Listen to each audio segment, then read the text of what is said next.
5 febbraio 2022, partenza da Sonego, Fregona, La Briglia, via per il Monte Pizzoc.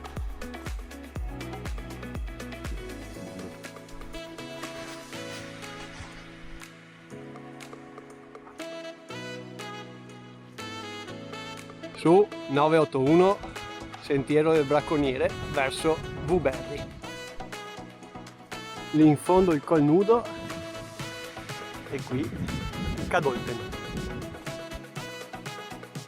Sentiero Vuberri, ultima salita per arrivare in cima al Pizzoc.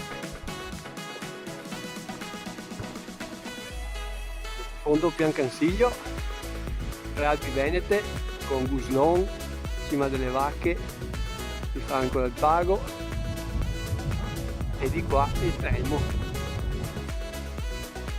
Cima Pizzoc verso Revine, Vittorio e Rifugio, di fronte al Visentin, di qua le Dolomiti e tutte le prealpi venete.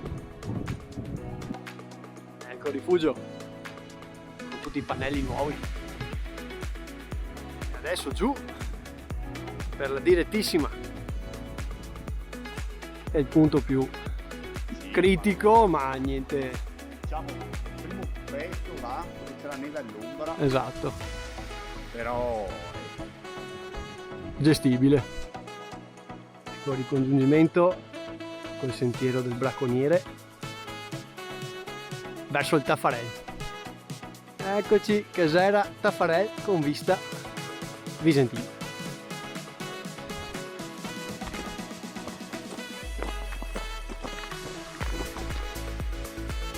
Ecco la grotta della Madonna.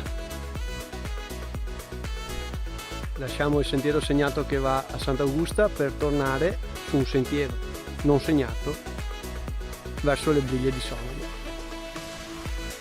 Però sembra molto bello lo stesso. Chiesetta di Sant'Antonio, ultima deviazione, al ritorno per le Briglie.